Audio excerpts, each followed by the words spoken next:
So you use it's a 15-inch? No, you have the Escape with the 5K, and the Escape is clamshelled. Close. It's back to a 15, remember?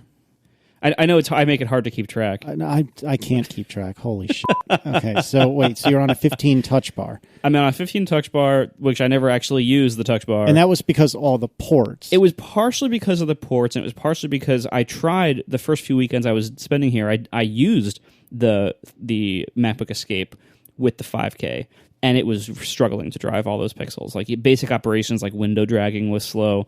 And I did want more performance if it was going to be like my main computer for a month of heavy iOS development.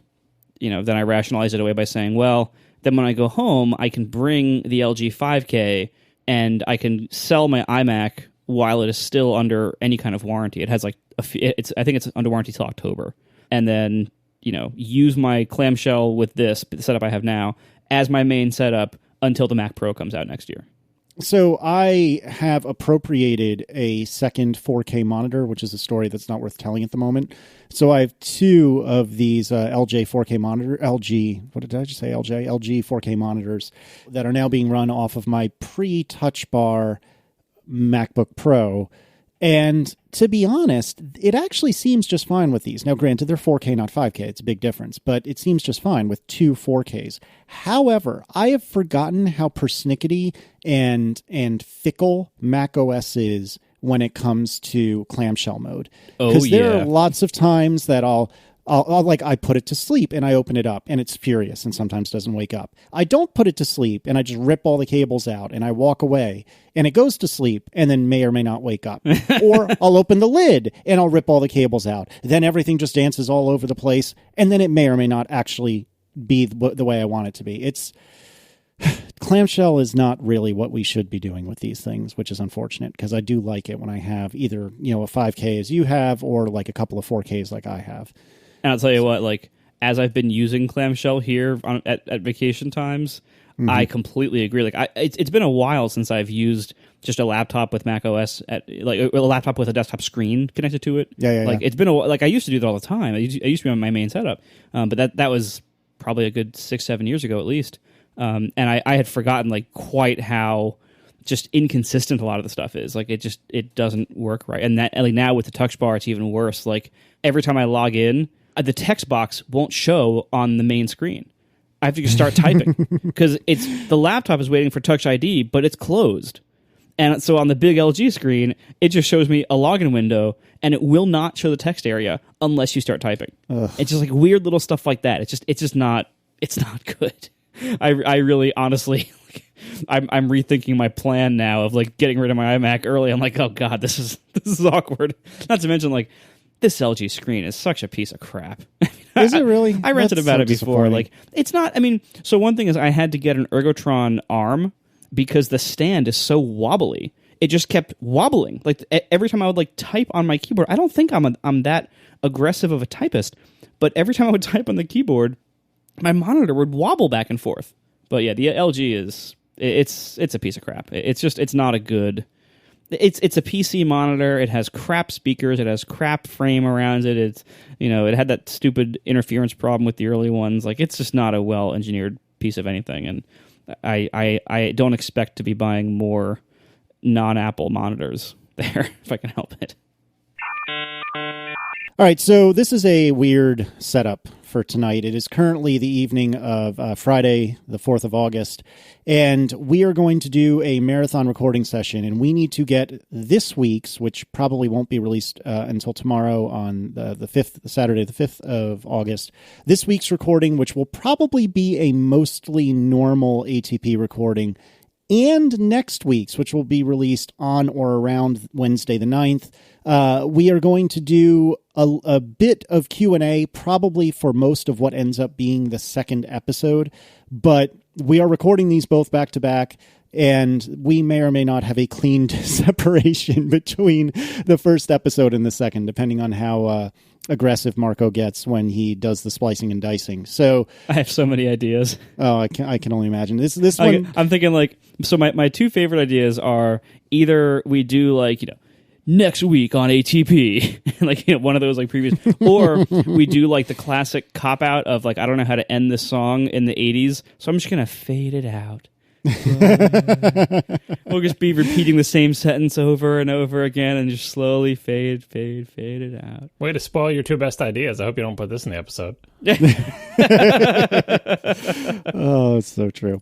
So anyway, so this one, it might feel, or this one and the next one, I should say, might feel slightly weird, and I apologize if that's the case. Like we had mentioned, I think on the last episode, between the three of us, we have planned our vacations to not overlap at all, which is kind of unfortunate for times when you want to make sure all three of you are here to record. So we're doing the best we can, and we apologize, and thanks for bearing with us. That being said, John, how was your beach vacation? It's fine. Good talk. All right, let's start with some follow-up. Wow.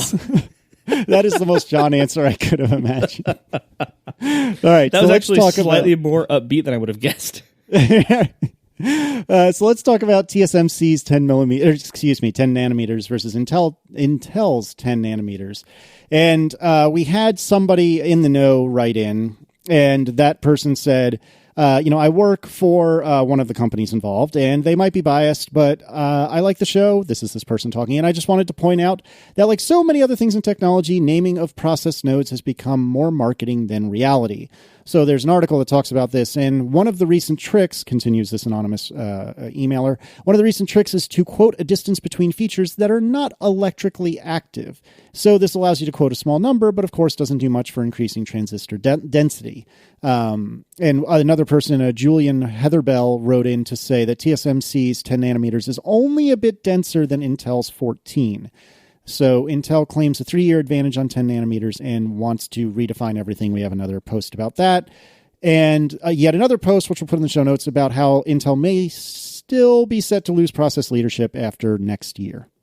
You're in a race? You're in a hurry? You got somewhere to be? We got 2 episodes to fill here. You're like, whoa, we got to slide through this follow-up as fast as we... You should stretch it out. Do you know the TV stretch out motion? Looks like you're pulling taffy. Do you know that one? Yeah. You're doing the opposite. You're doing the fingers rotating. To bring it together. Yeah. Get it together. Hurry it up. Do we really need to try hard to stretch out follow-up? Apparently we do, because Casey's going for a speed run again. Let me just put a bow on this whole section of follow-up. There will be 3 links in the show notes if you want to read more about this. But the upshot is that a lot of people wrote us to say, hey, Intel 10 nanometer is going to be way smaller than TSMC 10 nanometer.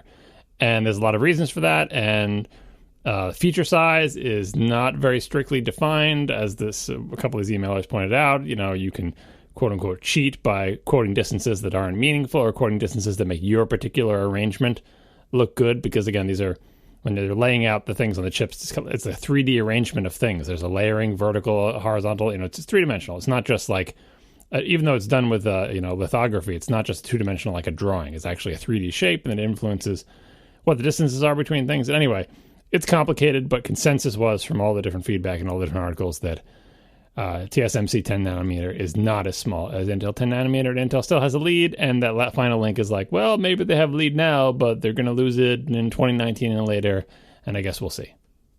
That was still fairly quick. Thank you very much. Just saying.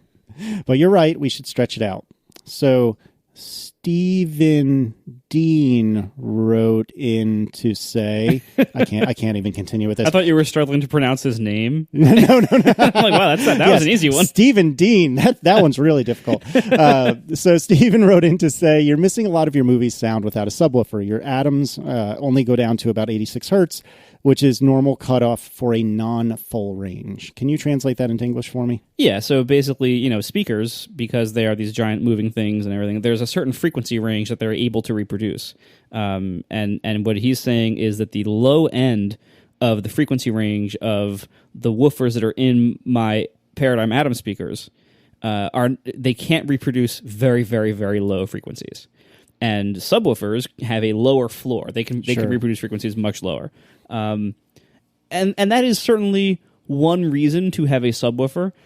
I think a better reason to have a subwoofer is to get like more bass energy. More you can get more of that thump, more of that slam on bass hits and sounds and stuff, and you can just get more volume and more spread.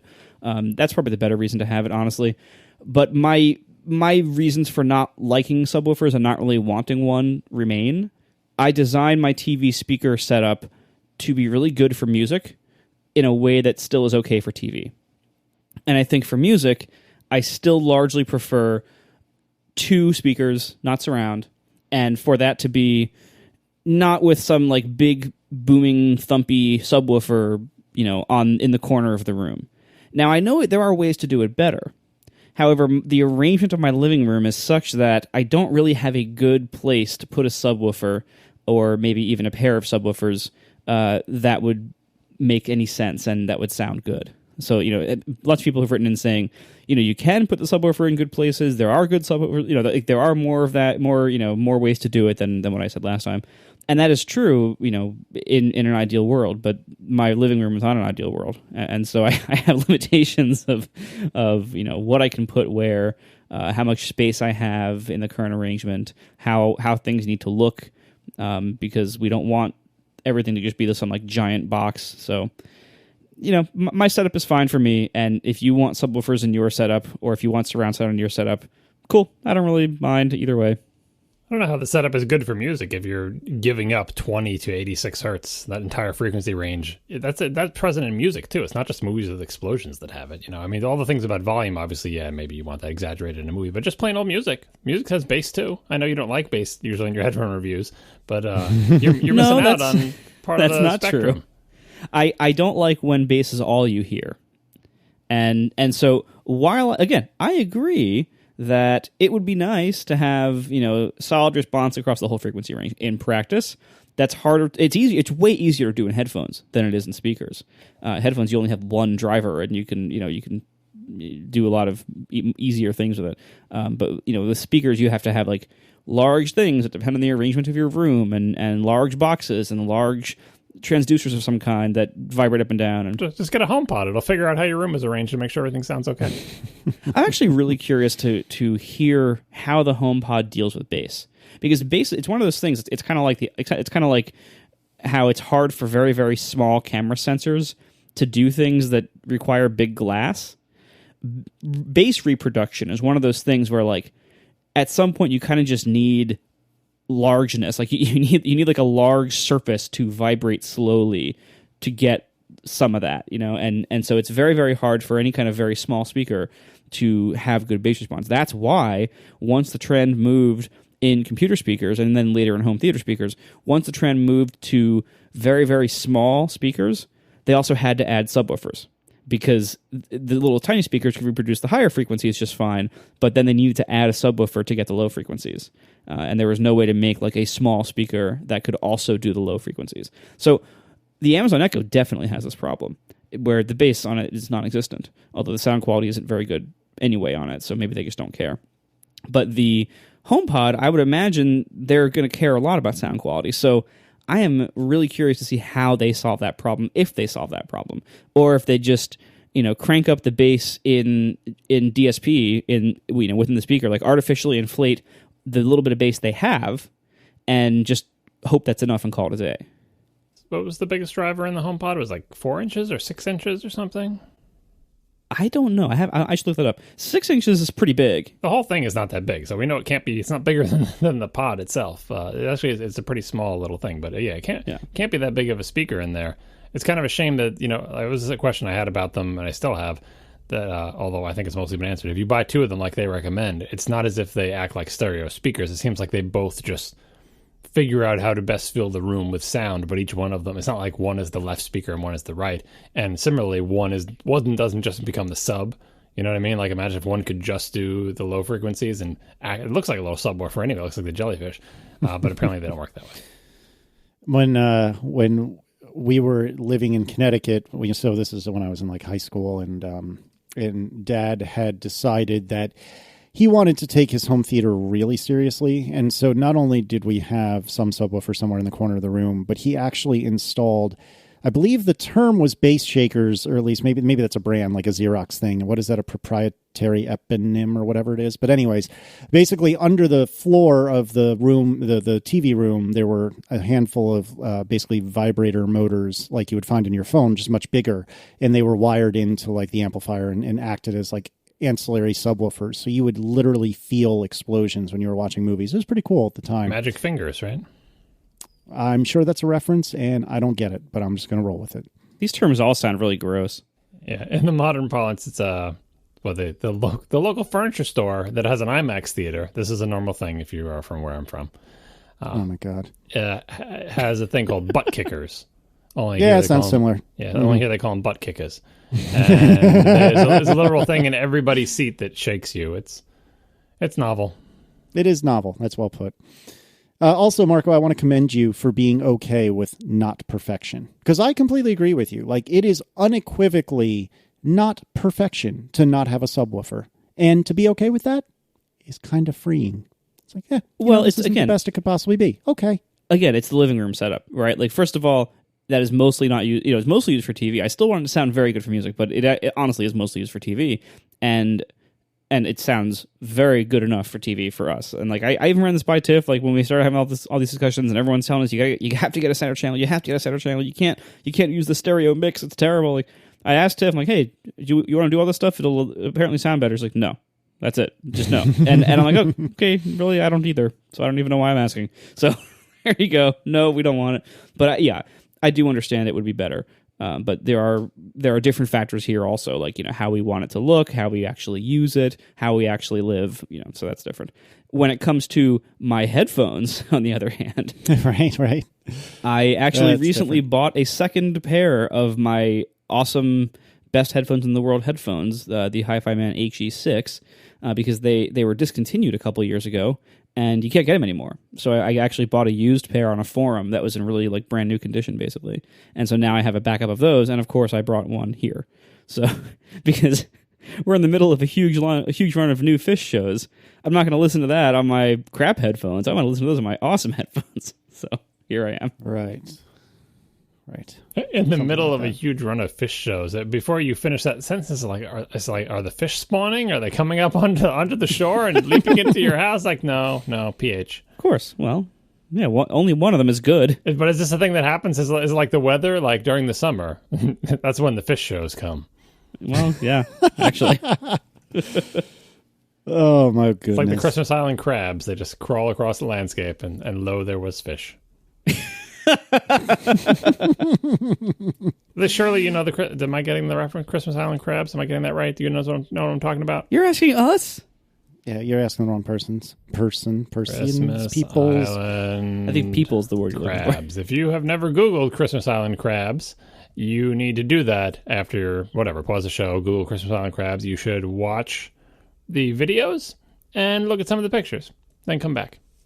Oh my God. Not you two. You have to keep doing the show. Stop. I said stop. Oh my God. What is going on? Why are they doing this? That's when the fish comes. And that's the representation of gigabytes of live music of songs that never end. Oh my God. There's waves and waves of these things. Actually, Waves is a very good song by Fish. And there's like 3 lyrics and then just a lot of guitar. Oh my God. Yeah. Got your meat stick right here.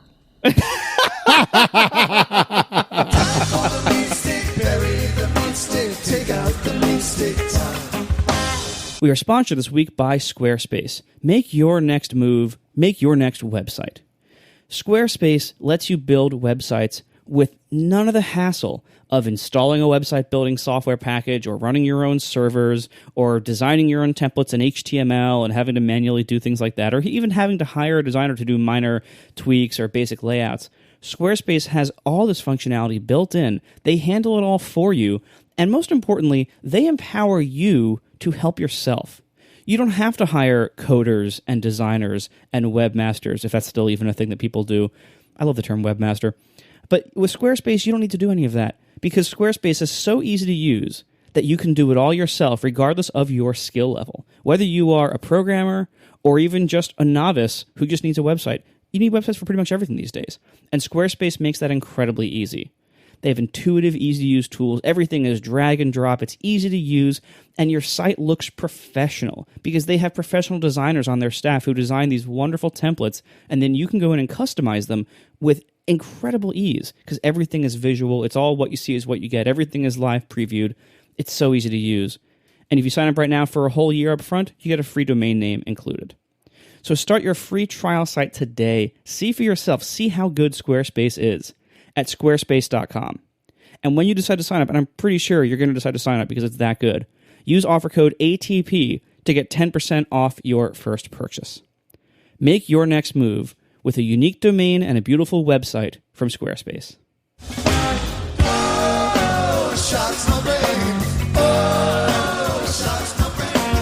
We got a lot of people write in with opinions about bicycles. Who knew that so many people who listen to this show had opinions about bicycles? But there are a lot of people that do. And one of the things that was striking to me, and I wasn't really paying close attention to the feedback to this because, quite frankly, I don't care. However, a ton of people wrote in to say that Isla Bikes, that's ISLA, which is apparently a UK company. So this is www.ilabikes.co.uk.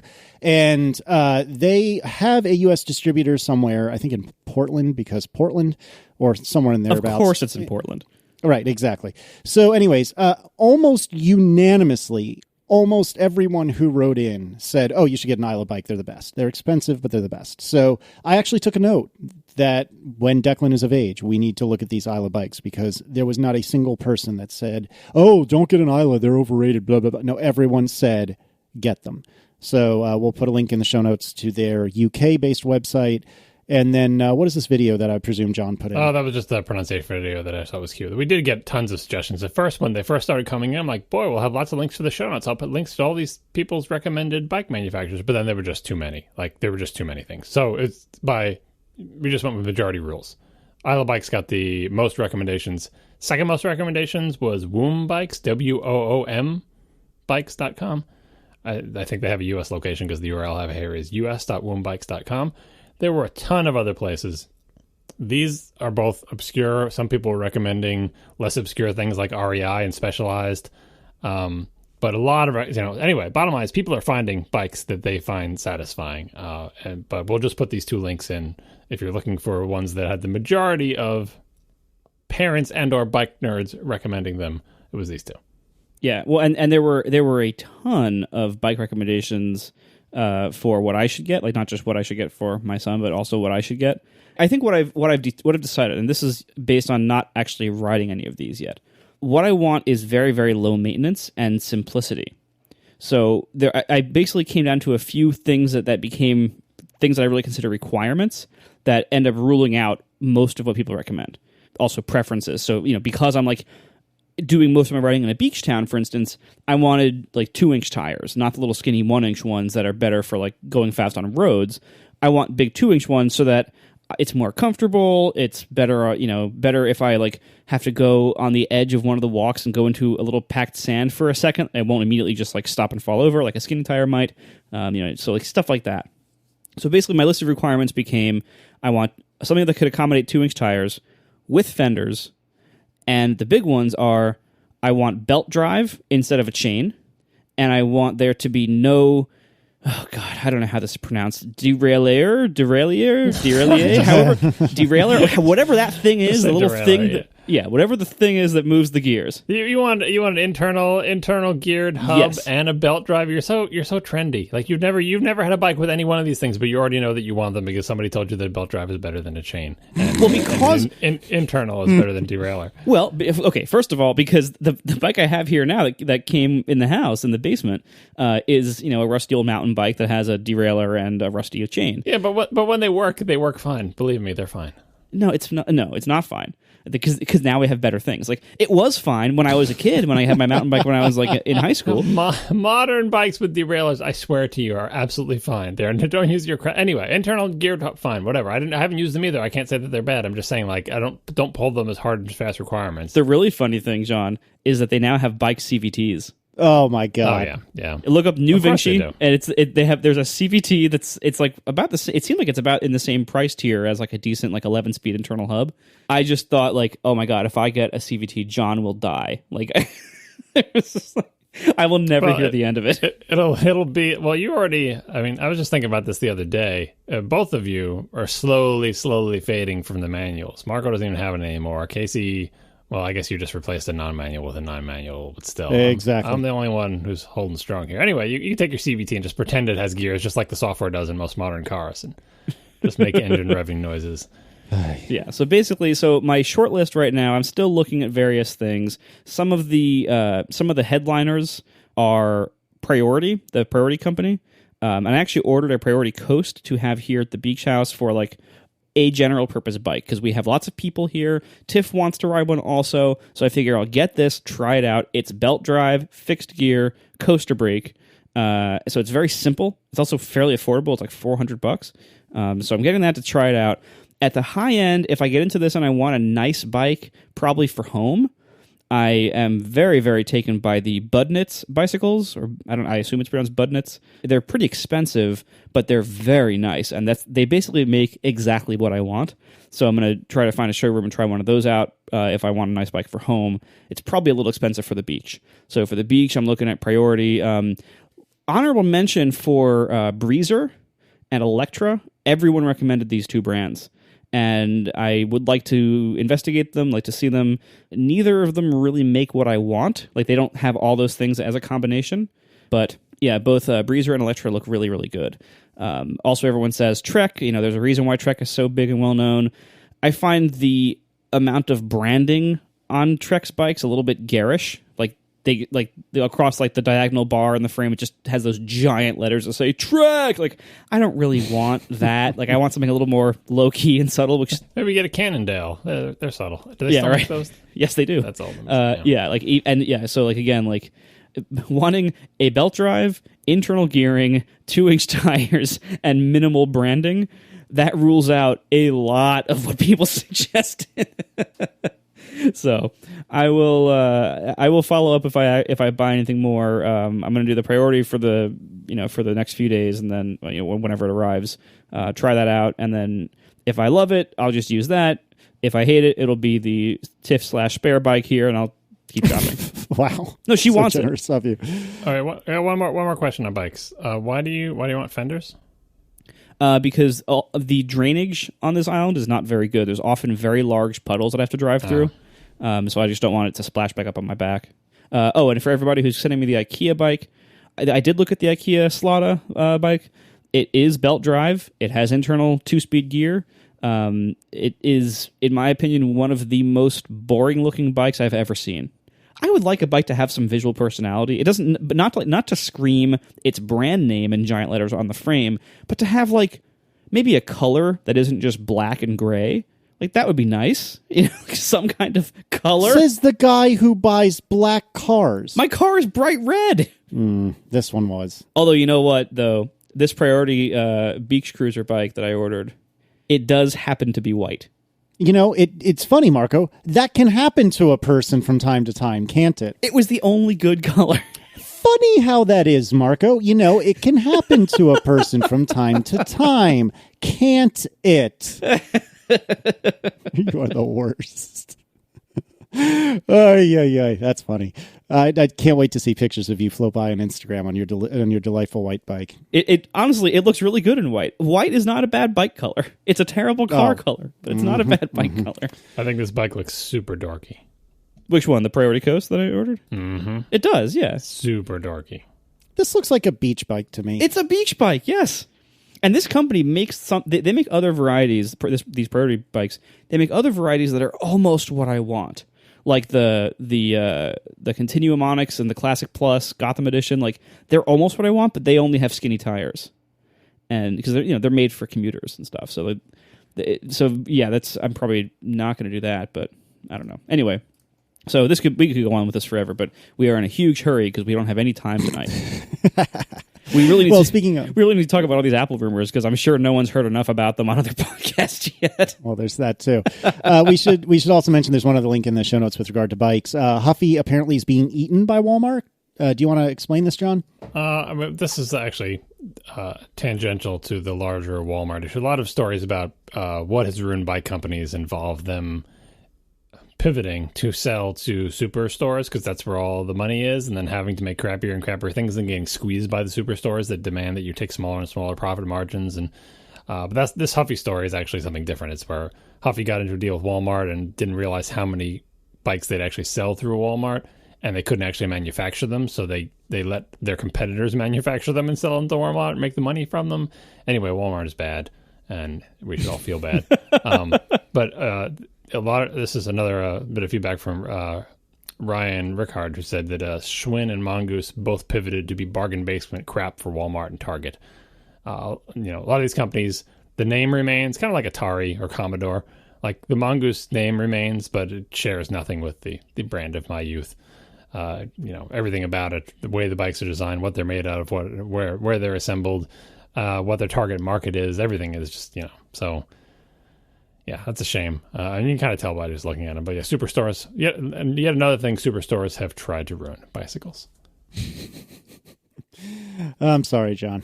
It is what it is. John, would you like to save face on your Christmas story line that you tried to quote?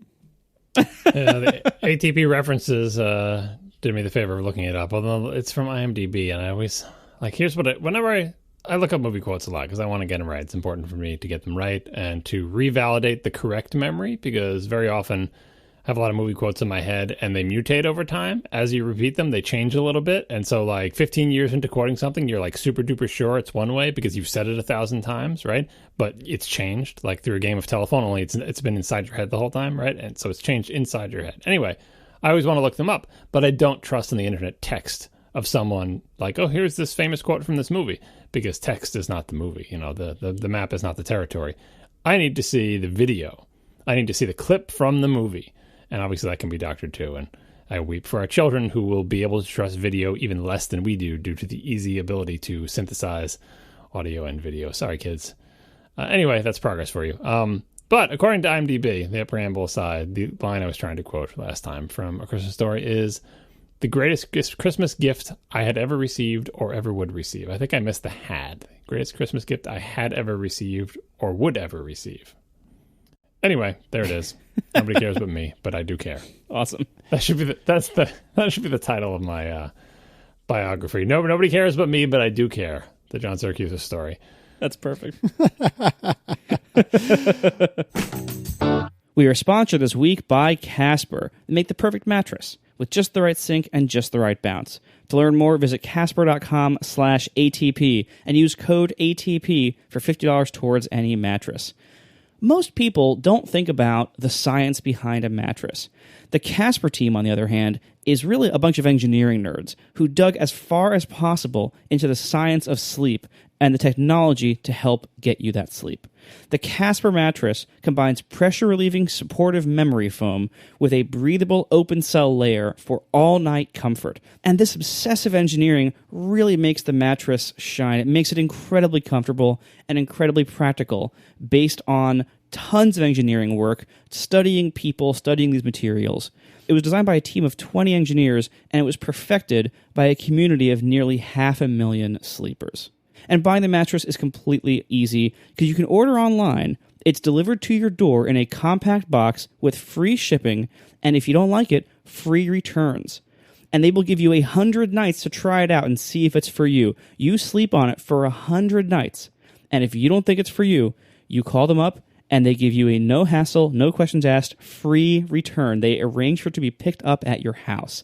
It's been available in the US and Canada, and now it's also available in the UK. So UK people, you can now join the Casper Parade. If you consider you spend a third of our lives on the mattress that you have, it is so important to really get a great mattress, to be able to try it out for those 100 days before you commit, and to really make sure you got the right one for you. If you're interested in learning more, you can dive deeper into the science behind the perfect mattress and get $50 towards any mattress purchase at casper.com/ATP by using code ATP. Terms and conditions do apply. Thank you very much to Casper for sponsoring our show. The good news is not a lot happened this week. So we can move right along. No, things have happened, my friends. Things have happened. So let me do my best job as chief summarizer in chief and kind of do a 50,000-foot summary, and then we'll dig into the details, which inevitably means you two will interrupt me on about sentence 3, and I will never get to complete my summary. But There was a HomePod firmware that was posted to the place one would expect HomePod firmware to be. Do you guys say firmware or firmwares? I would say firmware is the plural. You would say firmwares, like softwares? Well, that's why I would say firmware. But for a fleeting moment there, I just thought, well, should it be firmwares? No, it shouldn't be. Wait, anyway. isn't wares how you're supposed to pronounce WAREZ? Oh, yes, that is true. Yeah. Yeah, that's a Z, but that's not what we're talking about. Did you ever say it that way in your head growing up? Because I always said Juarez, and you also say mauve. Juarez and mauve. Yeah. Juarez. Right. No, that's a place in Mexico, I think. No, I definitely said wares in my head. Oh, yeah, my I word. definitely said wares, too. This, I was going to say you should cut this, but no, this is worth it now. So we got to keep it in. All right, so anyway. So wherever you would expect the HomePod firmware, singular, yet plural, to be, is where they found somebody had stumbled upon a firmware download. And so a couple of people seemed to grab onto the, well, many people, but particularly a couple of people seemed to grab on this and start digging it apart. A friend of the show... For Juarez. Sorry. Can you concentrate? We're professionals, remember? That's a 7 second ago joke, Marco. Keep up. All right. Let's bring it back together, kids. Bring it back together. So two people really dug into this in particular. And the two people were Steve Troughton-Smith, who is a dear friend of the show, and Guillermo Rambo, who also did a lot of digging on this. And so they found a lot of interesting stuff. And the highlights were an image that is for an iPhone that is codenamed D22 that looks like the image that we've seen off and on of this supposed iPhone Pro, where it seems to be an edge-to-edge screen. There's like a little notch at the top, which presumably holds the speaker and the FaceTime camera. There was some information about how apparently there will be front-facing IR camera that presumably looks to be for face detection, and a bunch of other stuff too. But that's kind of the quick summary. So how would we like to dig into this? I'll tell you one way we do not want to dig into this is by spraying bug spray on our legs earlier so I could weed whack all the tick-infested grass out in front of the house, and then coming inside, doing a podcast with you, fine gentlemen, putting my hands on my legs, and then rubbing my eyes. Oh, that's not wise. Do you need a moment to collect yourself? It's slowly going away. I think I might be okay. Or you might go blind soon. Next time, just accept the bug bites. Well, there's ticks out there. I don't want to get tick bites. Oh god, I'm gonna try not to touch my face. I'm like, I'll just put it on my legs. That way, it won't be a problem for the rest of the night, like it is when you put it like on your whole body. Because it's like all you really need for ticks is to put on your feet and legs. And I found one tick on me on Long Island just a couple days ago, and it was not on my legs. Yikes! All right, well, I don't want to hear the rest of that story. Yeah, this sounds super ominous. It had not bitten me yet. It was still crawling, trying to find a place to bite. That's good. I removed it with prejudice. All right. So, what do we think of D22?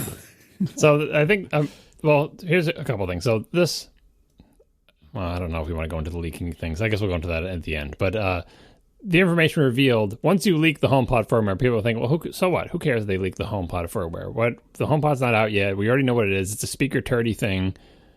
Why would we get any information from that?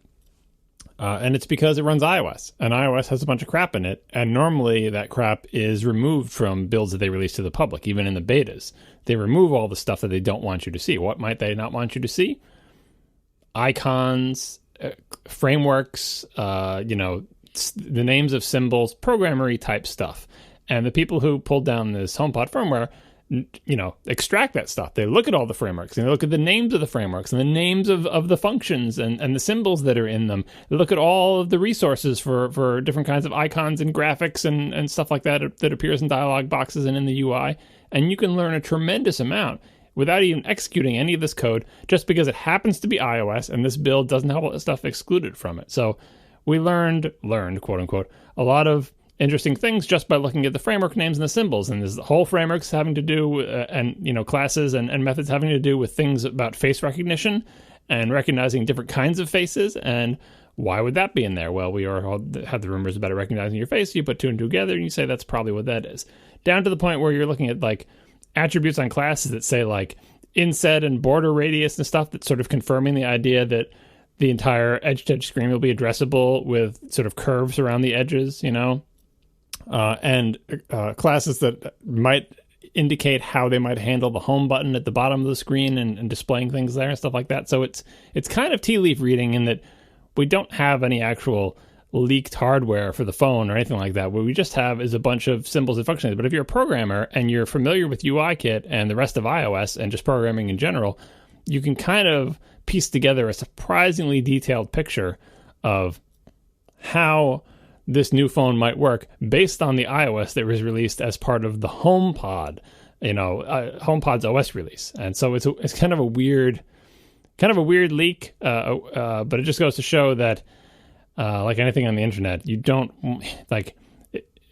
security through obscurity is no security at all. It never has been, but in the age of the internet, even less so. But I was fascinated to see the slow leak of people pulling out all the different details of the OS to the point where there was really good blog post by Alan Pike where he puts it all together and says, based on everything that we've seen, here's one way that I think the theoretical phone might work from a software perspective.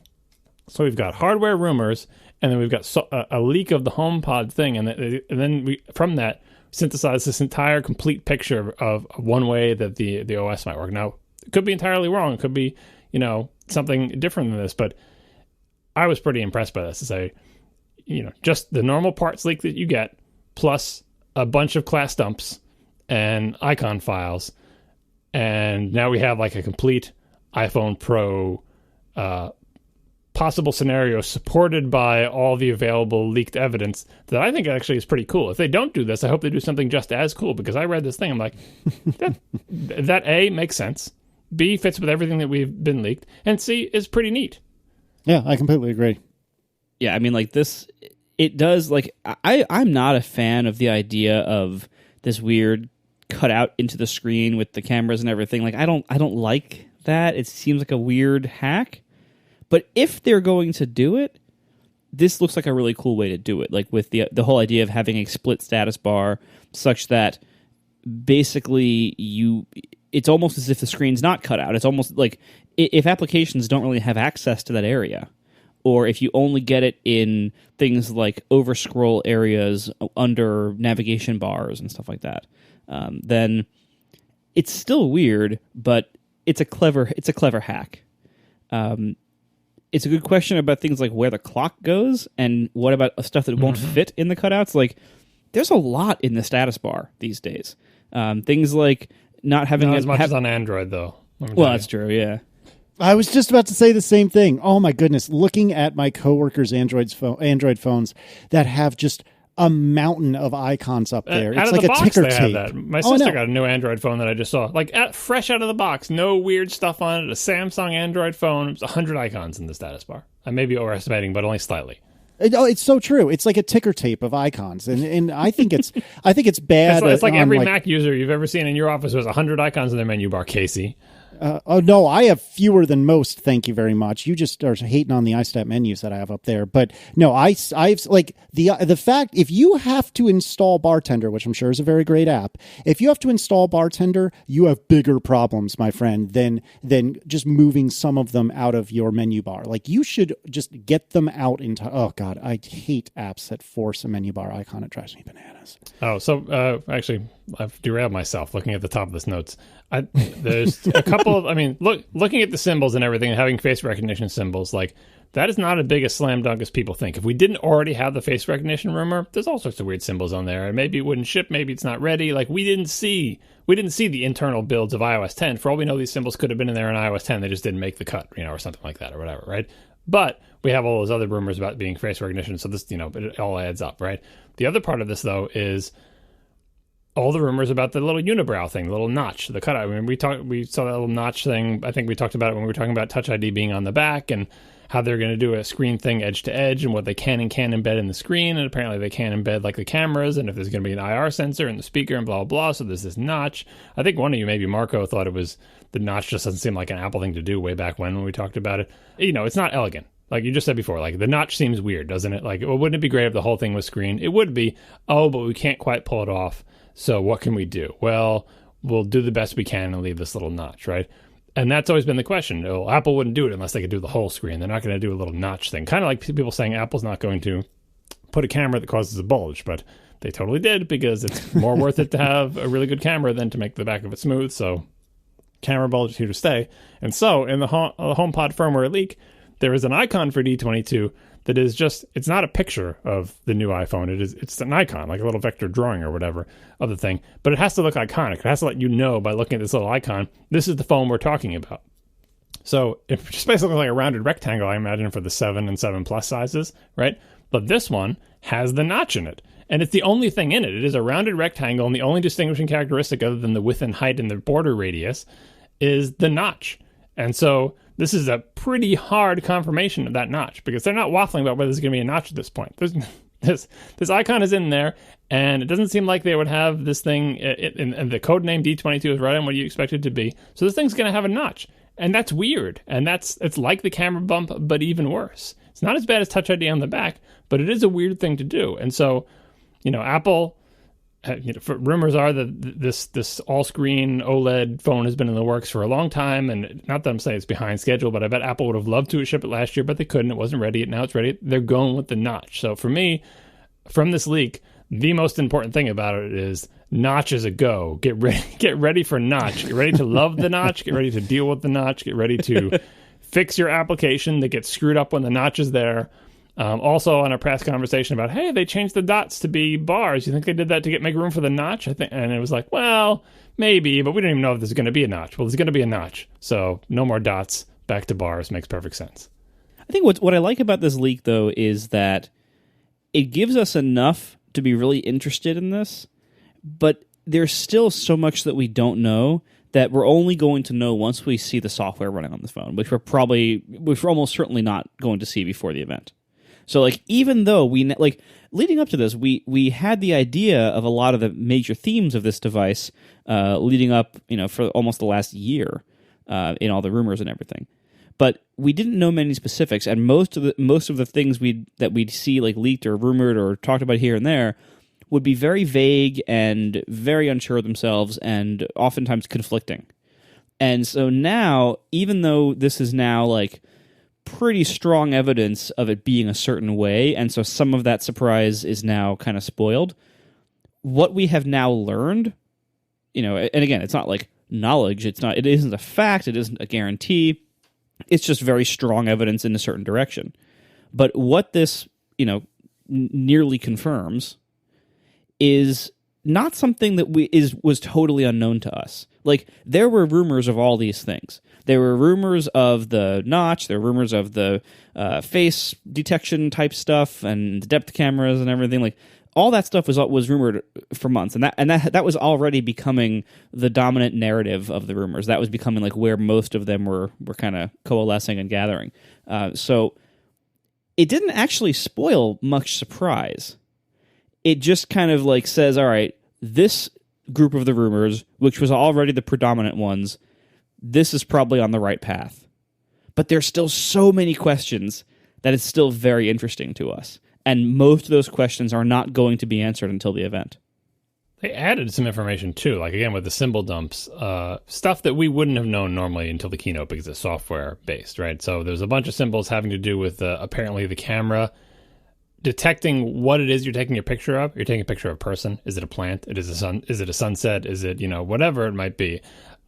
Most modern regular cameras have something. I can tell it's portrait versus landscape because I do simple face detection. But this was way more detailed. I'm going to find the link to put all things in it. But it was figuring out in a fairly detailed manner what it is you're looking at. Now, what will it do with that information besides putting the word hot dog or not hot dog on the screen? Presumably it can adjust the camera based on what it's looking at. I get that reference. It could metadata tag them or something. Who knows? But those symbols are in there for, and there's all sorts of other stuff about face detection, or we assume about face detection, whereas the face is half covered, the face is smiling or frowning, or all tons of symbols that only make sense if this phone with these set of sensors on it can figure out way more about what it's looking at, whether it's looking at it to take a picture or looking at it to unlock your phone or whatever.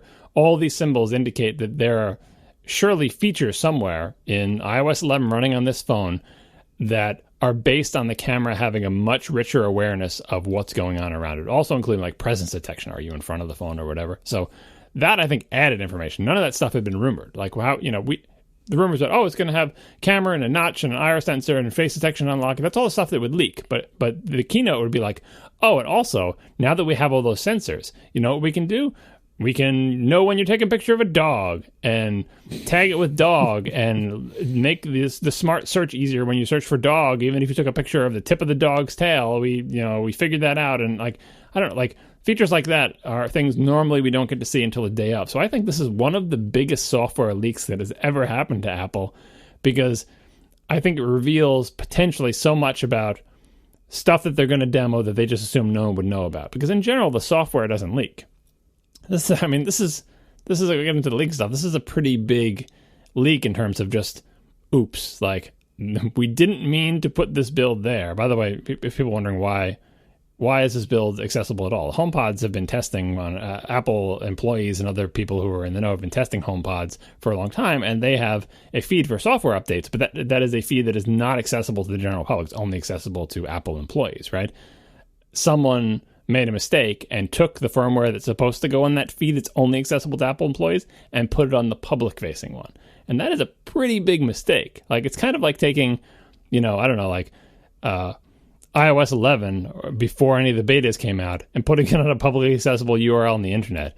And again, security through obscurity. It's like, well, you put something on a URL that's accessible to the internet, as long as no one knows the URL. It's not like people are randomly typing in URLs to guess where your thing might be. That's exactly what they're doing. And the URL was guessable because you just replaced the word TV with the word audio in an existing URL for the tvOS updates. And guess what? You got this. And somebody had a really bad day at Apple. And I feel bad because, you're human, you make mistakes. It just goes to show all the security and all these billions of dollars they spend. It's not, I don't think this is malicious, just someone made a mistake. We all make mistakes. Sometimes you leave a phone in a bar. Sometimes you upload the unredacted version of the new iOS that includes all the secret symbols for your new super secret phone onto a public URL. And so I feel kind of bad, but I'm also kind of excited about exactly how much we were able to mine out of this. And like Marco said, and still we're not sure. We have to wait for the keynote to see which things are which. It's a little bit of spoiling Christmas morning to know how, because I can extrapolate so many things that could possibly be there, and the keynote will just be a narrowing, but still pretty exciting. Do you, I don't have the link handy, but maybe it was Alan's. I don't think it was, though. But anyways, there was someone who was critiquing, no, it was a different UI designer, critiquing what do you do with the notch? And there's like one of the approaches is you pretend the notch isn't really there. And one of the approaches is you embrace the notch. And I think it was Steve Troughton-Smith that was saying, I say embrace the notch, make it visible, make it plain. But from what I see on, like, for example, Alan's post, where it's just a big black bar, and presumably this is OLED, so it would just kind of all blend in, and there would just be this big gap in the center of the black bar, but you wouldn't necessarily be able to tell very well what was there. I think I like that at a glance more than this, like, embrace the notch, make it white to the left and the right of the notch. What do you guys think about that? Let's start with Marco. Totally with you. I think the design that makes the parts left and right of the notch just black and makes it look like a big status bar, that to me is by far the best looking option here. And that is the one that I think they should and hopefully will do. But there is a risk. I don't know if it's a big risk. There's a risk that the desire to have these overflow areas, these overscroll areas in the UI, similar to how, like, when iOS 7, ever since iOS 7, you've had, like, if you have like a navigation bar or a toolbar in an interface, you have like the blurred version of the scroll view in the middle, kind of underhanging the top and bottom, like it kind of overflows into those areas as you scroll. I can see maybe the Apple UI designers wanting to do more of that with this newfound screen real estate, and to have these new areas, both the little tabs next to the status bar and also the new, like, presumed home button area at the bottom. I could see those becoming just overscroll areas, but I hope they don't do that. I hope, if anything, if they want to do that, just make it the bottom one and not little tabs on top, because having this big, like, file card shaped, UI, I think looks weird. I don't like having those two tabs at the top be visibly like light colored UI. I think it should just look like a big status bar, and you shouldn't even really think about the notch most of the time. I agree. So as I think it was Steve Troughton-Smith pointed this out, but I think other people have noted this as well. The thing that the thing that has been extracted by industrious hackers from the firmware is an icon of the phone. And it's supposed to be identifiable. So you look at that and you know, oh, they're talking about whatever, the iPhone Pro or the iPhone 8 or whatever this thing's going to be called. So it needs to be a recognizable symbol at small sizes. And the only distinguishing feature of that icon is the notch. So in order for people to look at that and say, oh, that means my phone, which is the purpose of the icon, that notch has to be a distinguishing visual characteristics of the phone as far as the users are concerned. Otherwise, that icon is not useful for identifying it. So that could be as simple as, okay, well, it works exactly like you guys were just describing when you use it. Like we pretend it's not there and it's just like the status bar. But the lock screen, for example, when we show your big lock screen picture, that shows with the notch all the time, because that would make, that's your first experience of turning on the phone, or seeing the lock screen or whatever, that, oh, it's got a notch, right? If the notch goes away when you launch apps, you still recognize it as the phone with the notch because that's what you see when you first turn it on. But I think at the very least, Apple is embracing the notch to the degree that this icon is representative. It doesn't mean you're going to see it the whole time you're using it inside applications, but it does mean that they're embracing it somewhere, probably in the lock screen, maybe also in Springboard, maybe also I'm trying to think of, if developers wanted to, could they address it and show video in the notch, like overflow video, like who knows how far developers would be able to go. But it seems clear to me that Apple, in the same way they essentially embraced the camera bump by saying, we're not hiding it, it's there, it's a camera bump, look at it, there's going to be a notch, and I think there has to be at least some context where the notch is absolutely visible and a distinguishing characteristic to people. I also would prefer, like both of you, all right, fine, I see the notch, I get your branding, I can identify my phone, but once I'm using the application, it doesn't need to be emphasized. You can make it disappear with a nice status bar. Hopefully that's up to developers. If developers want to do something fancy with the notch, maybe they can, in the same way that you can mess with the status bar in weird ways to varying degrees in old OSs. Couldn't you change the color of the status bar to anything you wanted back in the old days, and they kind of clamped down on that? No, you could never. You could have it be like white or black, but you could never have it be arbitrary colors. You could have a translucent one and kind of put like a window behind it, to make it kind of fake, it. But I don't know of any apps that really ever did that with any success. Yeah, and I actually, either way they go with this, I think the bottom part of the screen is actually more interesting. That gets into what Alan Pike was talking about. So the top, fine. We assume it's a status bar, and there's some interesting things you can do by, getting, bleeding the pixels up higher onto the screen, because it's almost edge to edge, especially if you incorporate the notch into the status bar.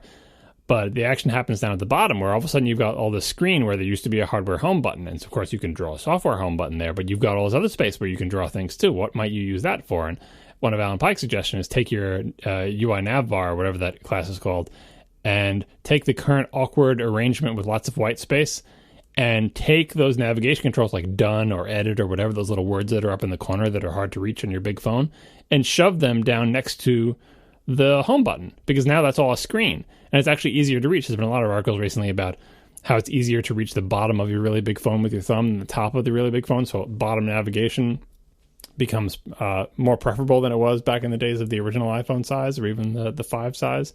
And it makes a lot of sense. Like, whether they do that or not, you look at that and you go, oh, okay, well, that would work. And it would make sense based on the design we currently see in iOS 11 betas. But maybe they won't do that. Maybe, what can you do with the bottom thing? You've got a lot of pixels down there. Apple's surely going to reserve some of them for OS-related functions in the sort of the default case where you don't want to go, full bleed video or whatever. You could do interesting stuff down there instead of just showing a circle where you put your thumb, presumably to use the Touch ID sensor that's may or may not be buried under the screen.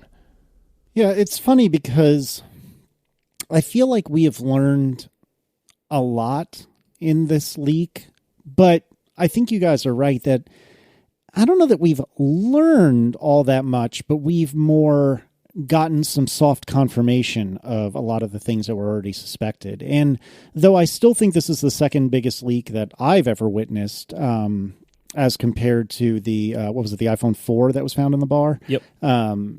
So I think that still takes the cake for the biggest leak. But man, this is a close second. And it's fascinating. Like, I feel kind of bad for the Apple developers, like the developers within Apple that have been working on this stuff and have been really sweating this, and we're hoping for the big splash surprise. Like that article was, I think it was that article that floated around like a month ago that talked about this. But maybe it was on the Talk Show Live. Maybe that's what it was. It doesn't matter. Somewhere they were saying, really it's a bummer for the employees when something leaks, the other employees, and that kind of stinks.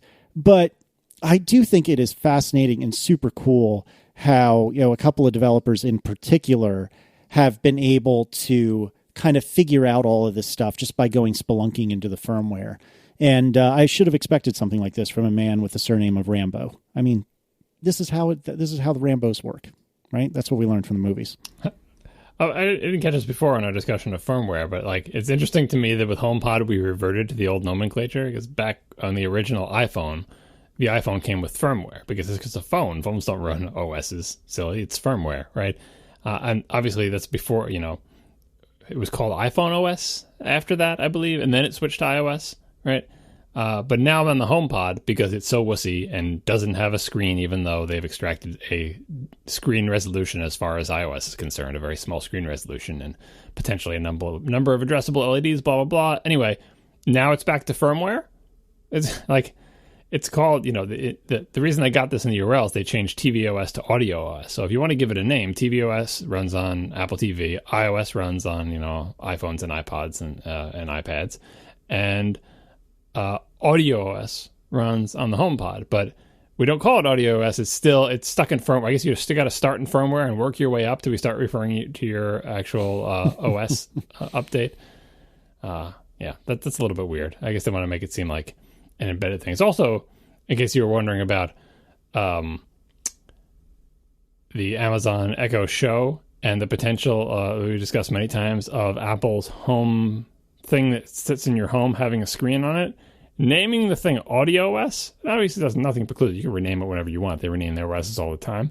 But it's a pretty strong stake in the ground for this product. This product we already knew, but in case you were wondering, do they expect the operating system to do a lot of displaying of pictures? No, it's called Audio OS. Whether or not it has a screen that can show weird symbols or an addressable grid of LEDs under a diffuser or whatever, the OS is all about audio. Any other thoughts about all this? Not really. Sure, there's stuff that I forgot to put in the notes, but there was so much stuff that was leaked and so many people digging into this that I just couldn't even keep up with it. Yeah, I feel like this should be like a 4-hour conversation for us, but I really feel like we've kind of touched on all of it. So well, and also as Marco said before, everything that's in this leak had been discussed before, with the exception of a few additional symbols that lean towards features that hadn't been, that could have been imagined, but that hadn't been thought about. Like the camera and understanding what it's taking a picture of and adjusting things, but you can extrapolate that from the sensors, and it just shows how imagination plus the usual hardware supply chain leaks can get us most of the way there anyway. OLED we've known forever. Screen edge to edge we've also known forever. Face detection was a big leak. And then IR sensors and stuff like that and how it's going to support it. Touch ID in the screen versus the back is still up in the air. Nothing in this goes one way or the other, I think. And then the HomePod leak would just nail all that down for us. But we were already talking about all of those things. So it's like, I feel bad for the employees, blah, blah, blah. Well, if this leak had not happened, we'd all be watching that keynote saying, I can't wait to see the OLED phone that does face recognition with an edge-to-edge screen, potentially with a notch in it. We were already there. It's just, it's just confirming stuff we already knew. So, it continues to be hard for Apple to be secretive about something that it's going to build literally millions of, months ahead of time. Someone's going to build them. Human beings are going to build them. And this information has value to many different parties, the least of which is a bunch of Apple nerds. It has value to people who are designing cases or making clones or competitive. It's really hard to keep this kind of secret, and Apple continues to prove that no matter how much money you have and no matter how careful you are, we're going to find out about your phone. Mac Pro is going to be pretty secret, though, let me tell you. Yeah. We are sponsored this week by Audible, with an unmatched selection of audiobooks, original audio shows, news, comedy, and more. Get a free 30-day trial at audible.com/ATP. If you want to listen to it, Audible has it. Listen to audiobooks from virtually every genre, anytime, anywhere. You can play Audible's audiobooks on phones, tablets, computers, even Kindles. Audiobooks are great for flights, long road trips, or even your daily commute. Because you might think you don't have time to read books, but you'd be surprised how many audiobooks you could hear each year, even if you only listen to and from work every day. And audiobooks bring books to life. Many of them are read by the authors themselves, which really adds an extra dimension to the text. And you can take risks and try new authors and genres without regret, because Audible offers a great listen guarantee. If you start an audiobook and you don't like it, you can exchange it for another one for free. So see and listen for yourself. When you begin your free 30-day trial to Audible, you get your first audiobook for free. And there's no stress because you can cancel your membership at any time. So with audiobooks and spoken word audio, you will find what you're looking for. Get a free 30-day trial today by signing up at audible.com/ATP. That's audible.com/ATP. Thanks to Audible for sponsoring our show. What do you have, John, about this nickname that Gruber reported? The Ferrari nickname? Yeah, iPhone D22's nickname may have been Ferrari. Oh, yeah. I mean, that makes perfect sense because we've all been talking about this phone in that kind of way as they're going to make phones like the 7 and the 7 Plus, and they're going to be fine phones, and those are the normal ones, but then there's the fancy one. The fancy one is, edge-to-edge screen and made of exotic materials and going to be more expensive. And, Ferrari's the perfect name for it. It's like, it's not the phone that everybody's going to have. And a lot of the stories and a lot of Gruber's writing about it has been about how, this phone will be more expensive because why make it the same price as the other ones? It's called, you're going to segment the market like good, better, best, or whatever. And B, how they probably can't make as many of these. Like, if this was the only iPhone, that potentially they wouldn't be able to make as many of them because one or more parts in it are not able to be manufactured in volume. And the meta point about the Ferrari phone is like, if Apple can only ever put technology in its phones that it can make 60 million of, like for launch day or whatever, it's going to be at a disadvantage against competitors that only have to make like 2 million phones. If you can make 2 million phones, you're like, I just need 2 million of this special awesome screen. And Apple's like, oh, that screen is awesome. We would love to put that screen on our phone. And sorry, we can only make 2 million of those. And Apple's like, well, we need 60 million. Like, well, we can't make that many of that screen. So you can't put that screen in your phone. So this gives them, in addition to segmenting the market, like, oh, you want to pay even more for an iPhone? Apple is happy to accommodate you. Yay. What can we put in this phone that's worth the extra money? Well, we can make it look cooler. We can have fancy features like the face detection and the edge-to-edge screen. And we can put components in it that we can only make 12 million of or 15 million of instead of 60 million. I'm making these numbers up, but like whatever. Like, and the Ferrari name fits with that. Ferraris, cars that cost more than other cars. They make fewer of them, and they're really fancy. So, and Eddie Q is on the board of Ferrari, so everything fits. It all works. Yeah. All right, so no more thoughts on this leak. I feel bad for the responsible party, though. My goodness. I can't tell if my water smells like DEET or if my hands smell like DEET that are handling the water. Stop eating bug spray, Marco. It's going to affect the show eventually. I can tell when Marco's drinking, and I can tell when he's eating bug spray. Yeah, he is high as a kite. I've been in the sun a lot today. Fly away, Marco. Hey, there's no more iPods except the iPod Touch, which there could be only one. Yeah, that's Highlander, John. It's a Good Highlander job. reference. Yeah, that went over my head at least. Don't worry. I'm still okay. I didn't get a reference. Marco can't get there can be only one. This is a new low, folks. We should come. What is the most well-known reference that Marco will not get? Highlander is now, there can be only one, is now in the lead. I mean, if you're talking about like most popular things that I haven't seen, you got to go probably Lord of the Rings or Harry Potter. Or maybe Star Trek. Right, but this is different. Like, we don't expect you to have seen Highlander. We're not crazy here, but to know that is a that is a reference to Highlander. Like, it's a very popular internet meme, reused many, many times. You don't have to have ever seen the movie to know that. Anyway, but I think that's the top of the leaderboard now because I would say that is pretty well known.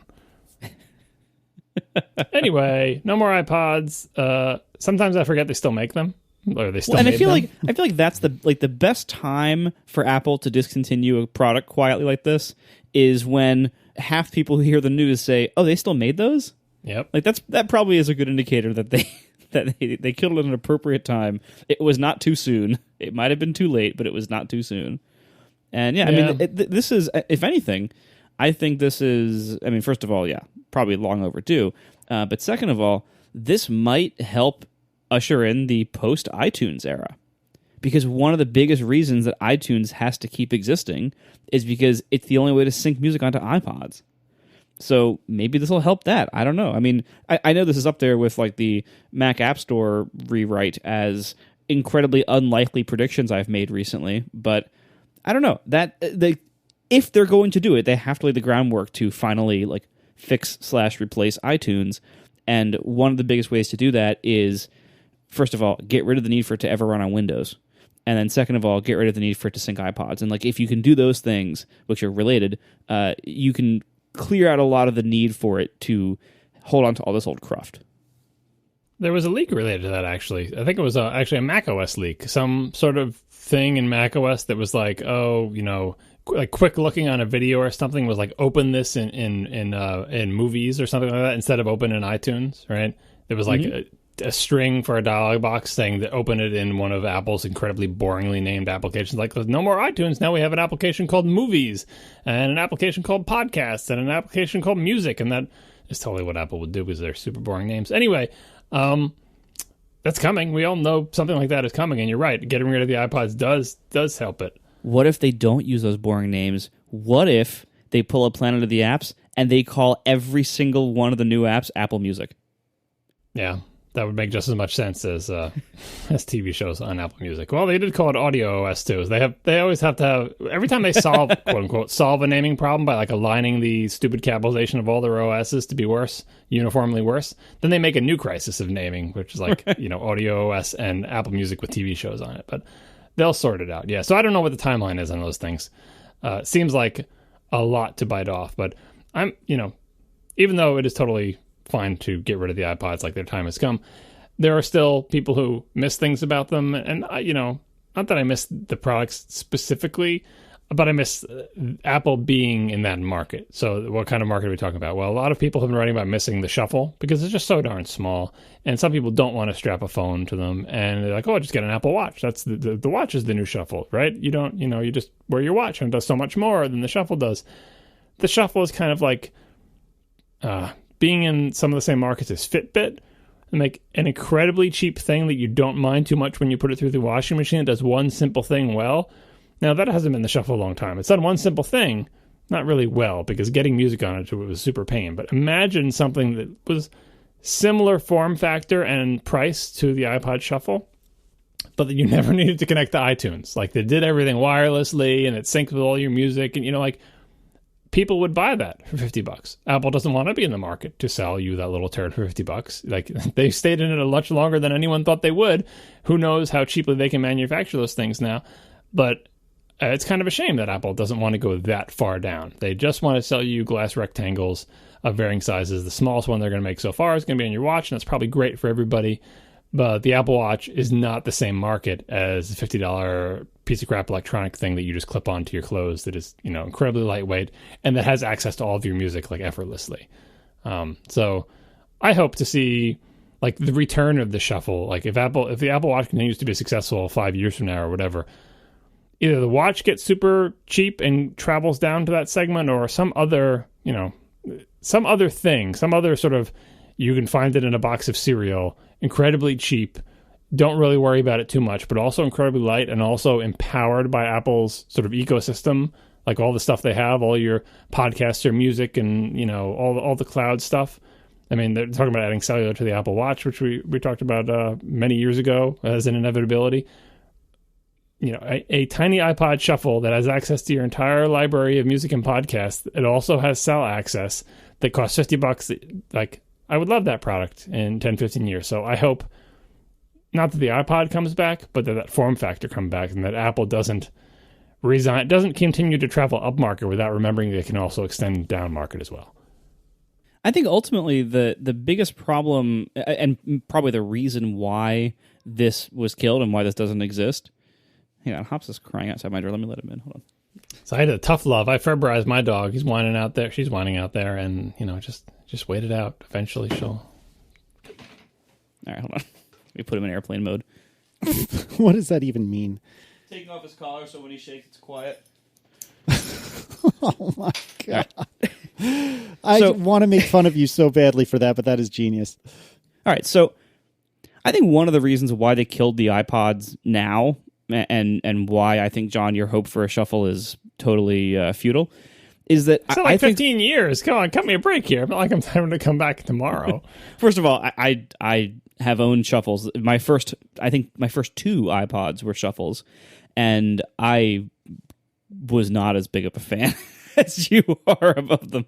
But I think that the big problem now, and one of the reasons why they could probably do this now and kill all the iPods now, is that I think it's easy for people like us, basically old computer nerds, to overestimate how many people actually still maintain their own music collections. These days streaming is so popular. It is the default of what everyone does. So many people either never built up a music collection or have abandoned it, years ago for streaming services, that I think the whole idea of a music player that you sync a collection of DRM-free, locally stored files, that you sync those onto this music player and bring it with you somewhere. I think that whole idea has had its day and is done. And I don't think it's coming back. That's not related to the form factor. I said it would have to have cell access and have access to the cloud stuff. That includes Apple Music. That includes Spotify.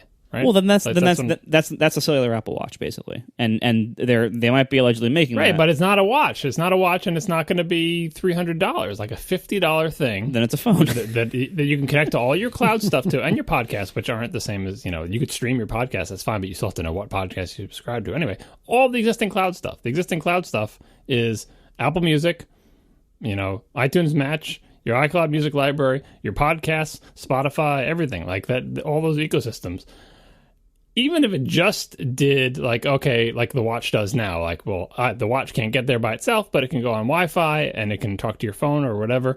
The whole point is they don't want to sell something that's $50 that you can listen to music and podcasts on, regardless of how you do it, because you can't technologically do what I'm describing right now because it would cost more than $50.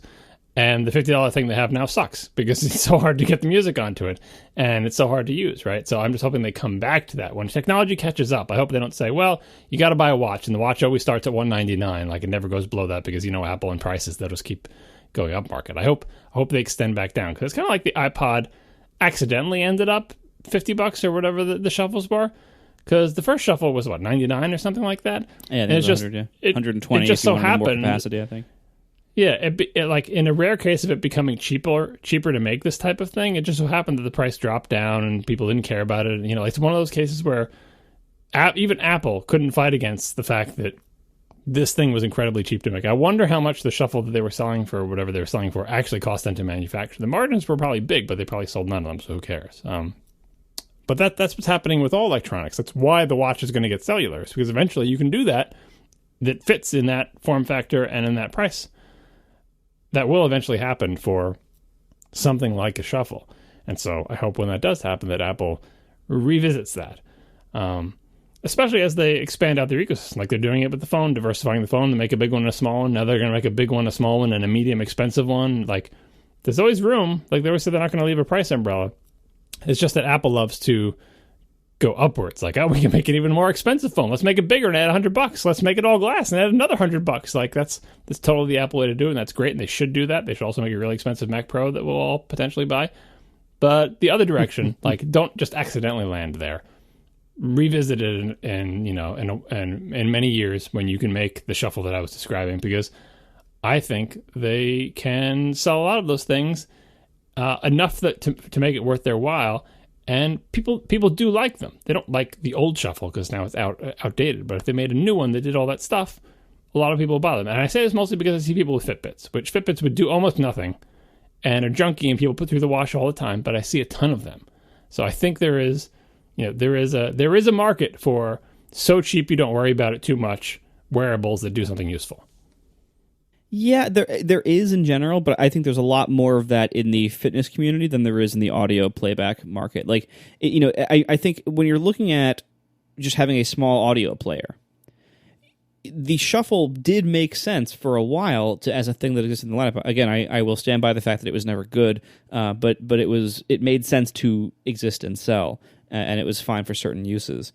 But now you're starting from a place where by default you assume everyone has a phone, and then so what you're saying is basically like or like the case that a shuffle would have to make is not I need something that can play music on the go, because your phone is that thing and you already have that, so that's effectively free for you. Like there's no additional cost for you to have music on the go. You already have that with your phone, and so now it's if you want to buy something else, something smaller that you can clip onto your body, maybe because of certain types of workouts that you do, like running, where you don't want to strap a phone to you, or something like that. Well, then their answer is the watch. Then their answer is, well, if you're doing these things, we already have something small that can play music that can clip to your body.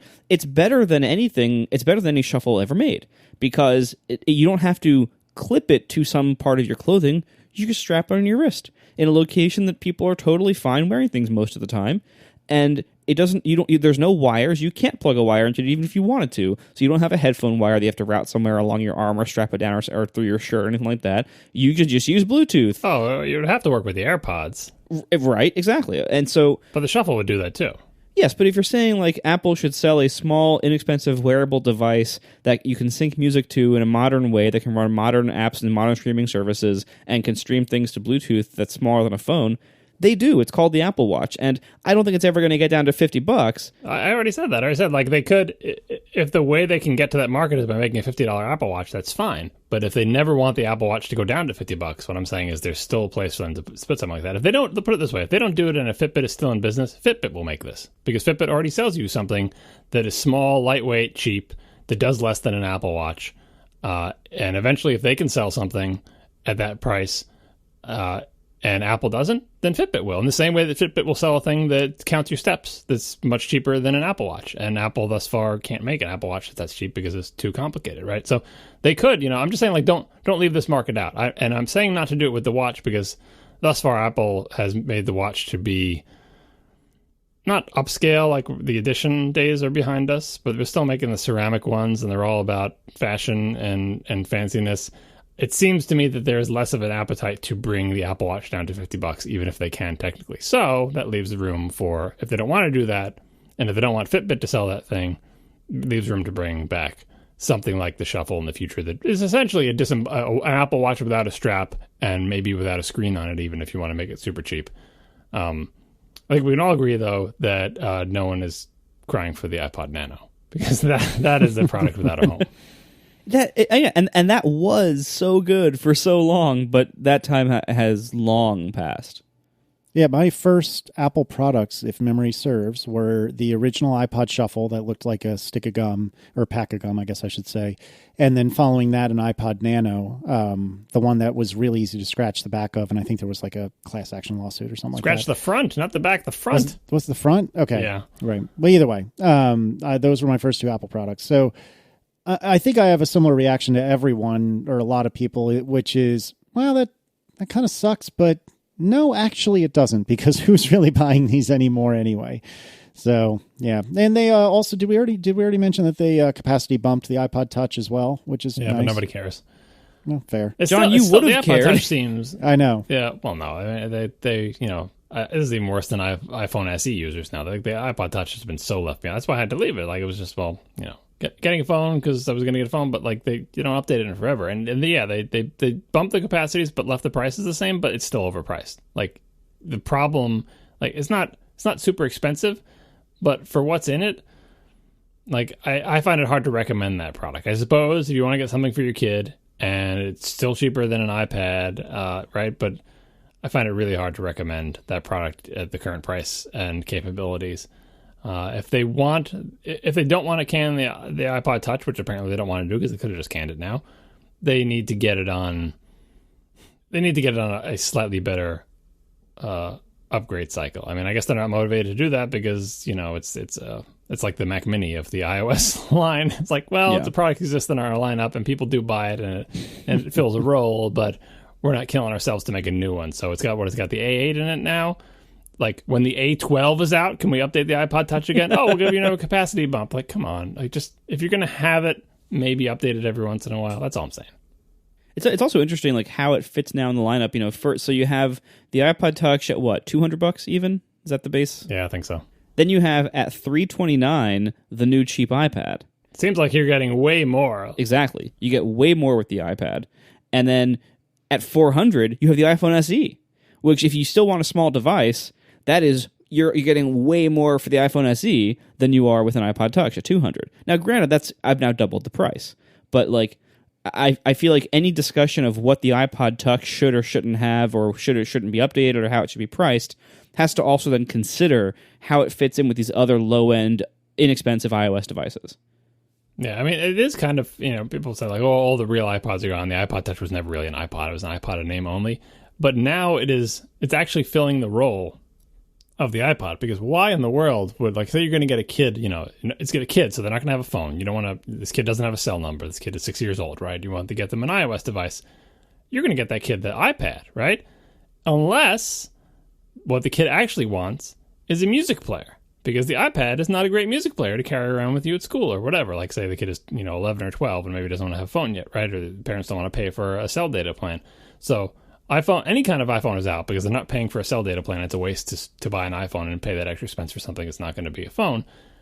But a kid would still rather have an iPad to watch YouTube on and stuff too, unless they want to carry it around at school and listen to music or whatever. They want to run with it or, take it with them to camp or whatever. It's a music player. As the only advantage it has is its small size. Everything else about it is a disadvantage. Like, because the price is too close to the cheap iPad. It's really slow. The storage capacity. So it's kind of weird that the iPod Touch is now actually living up to its iPod name, because its literal only reason for existence in any sensible thing is to fill the role of a non-phone thing that you can also get access to all of your, and I suppose text messages if you have Wi-Fi, but it is more iPod-like than it has ever been before, which is kind of depressing because it, as I pointed out many times, was once the fastest iPhone OS device you could buy for a brief moment in time. Those days are long gone. That was John's favorite brief moment in time. I feel like part of the, probably a big part of the market for the iPod Touch, in addition to being eaten alive by the low-end iPad, has probably also been eaten alive by the increasing numbers of people who just give old iPhones to kids. Oh, that's a good point. I now know a bunch of parents of young children in like that age range where like they could have an iOS device, but you don't want to give them a good one. And I don't know any of them that have an iPod Touch. They're all using their parents' old iPhones. It's, like iPhone 4S's and stuff like that of that age range, or maybe an iPhone 5. Like, they're all using those. And so, like, granted, not everybody keeps their old devices. A lot of people trade them in or sell them to help fund the new ones. But I bet a lot of people who have children of this age range, they just give them what they already have in a drawer somewhere, which is a few years old iPhone. I mean, maybe it's a little bit cheaper. I'm trying to think of why didn't we do that with all our kids. I mean, from the beginning it was because you never I had any my old iPod. iPhones. Yeah, I had the old iPod Touches in them, but we actually did buy 2 brand new iPod Touches. When we ran out of my old supply of iPod Touches, right? But the kids still wanted something that was better and faster. My old iPod Touches were too crappy for them, which they really were at that point. We had the choice. We could have said, well, why don't we take, the old iPhone 4S and give it to one of the kids? Or we could just buy a brand new iPod Touch. And we ended up buying a new iPod Touch. Twice we did that for a variety of reasons. Because it was cheap, because it's new, because the battery will be fresh, all the kind of reasons, that you might. So it's, for us, when we had access to both of them, we could have gone either way on it. So I don't think it's always a slam dunk, but, it depends on how often you upgrade your phones. If you upgrade your phone every year, you would have a much greater supply of reasonable-ish iPhones to go through. Some people might want to resell their iPhones. Like if you do upgrade every year, you can get some good money for reselling your iPhone, and maybe that makes up the cost of the iPod Touch. Anyway, I'm sure they're not selling too many of these, but they don't break that out for us. But they did keep it around, just like the Mac Mini. So we'll keep our eye on it. iPod Touch Death Watch begins now. Oh my goodness. And speaking of death watches, Flash is on the verge of dead. Like, for real, for real. Flash this is another one of those things where the correct response is they were still making Flash. Yeah. I could tell they were still making Flash because I still come across websites that require Flash or don't work right or complain that my version of Flash is up to date. I'm like, still? Really? What is this website? Why do you want me to have Flash? I just want to see some video. What century are we in? But the reason this is a story is because Adobe, the makers of Flash, are saying, we're not going to do that anymore. So finally, like, you have no choice. People who continue to make websites with Flash, soon you will not be able to get Flash or a Flash plugin that works in modern browsers because Adobe is not going to spend more time developing it and blah, blah, blah. So truly, only Adobe could really ever kill Flash, because if they continued to make it and sell it as, again, a product in their lineup, some people would buy it and use it and force you to have it for their websites, and those are bad people, and so I'm glad Adobe's putting an end to this. How do you really feel? Thanks to our 3 sponsors this week, Casper, Squarespace, and Audible. And we will see you next week. Now the show is over. They didn't even mean to begin, 'cause it was accidental. Oh, it was accidental. John didn't do any research. Marco and Casey wouldn't let him, 'cause it was accidental. Oh, it was accidental. And you can find the show notes at atp.fm. And if you're into Twitter, you can follow them at CASEYLISS. So that's Casey Liss, MARCOARMENT, Marco Arment, SIRAC, USA Syracuse. It's accidental. They didn't mean to. Accidental. Tech podcast so long. So, John, how was your beach vacation? I really want to hear more about this. It's the same as it always is. I always go down to Long Island it's usually just a week. But this time it was almost 2 weeks because reasons. And we took the dog with us this time. We've gone down there with the dog before, but that was our other dog. And he was much better behaved than this little monster. Well, she's still a puppy, though. Yeah, no, he was a much older dog. But we survived. We had pretty okay weather. Took a lot of pictures. Filled up a lot of memory cards. Filled up my wife's iMac. When we came back home, she got that warning that Mac OS will give you that says your disk is running low on space, which is never a good warning to get, because Mac OS, like so many Unixes before it, does not behave well when it runs out of disk space. Things get very bad very quickly. So I had to come home and, I tried to delete a bunch of pictures, but then you got to go into recently deleted and delete them. And, I did as much picture deleting as I could, but the bottom line is pictures only accumulate, essentially. You just keep taking more of them and you don't delete the old ones. And I have been more ruthless in deleting them than I have in the past, not just out of focus or bad ones, but just just deleting everything except for the ones I think are decent. But then I had to go through her computer and delete a bunch of other stuff too. So pull out Disk Inventory X. I looked for alternatives. I know there's a bunch of alternatives that people like Daisy Disk. Grand Perspective is a Disk Inventory X lookalike type program. Space Gremlin is my favorite. Oh, I didn't know about that one. I got to check that one out. It's fairly hideous, but it's pretty functional. I like the tree map view, the big rectangle. I like Disk Inventory X. It's just, I'm concerned that it's not being maintained, and it sometimes does some weird stuff that bothers me a little bit, so that's why I just downloaded Grand Perspective. But anyway, if you've never used one of these programs, or OmniDisk Sweeper, or Daisy Disk, whichever one you want, when you're trying to free up disk space, this is the way to do it. Get a program that will show you somehow all the stuff that's on your disk, and find the big things. And don't spend a year going through a million tiny files to figure out what to delete. Delete like 3 big ones, right? And that'll do it. So deleted a bunch of games from Steam. I moved my iTunes backups to a different volume.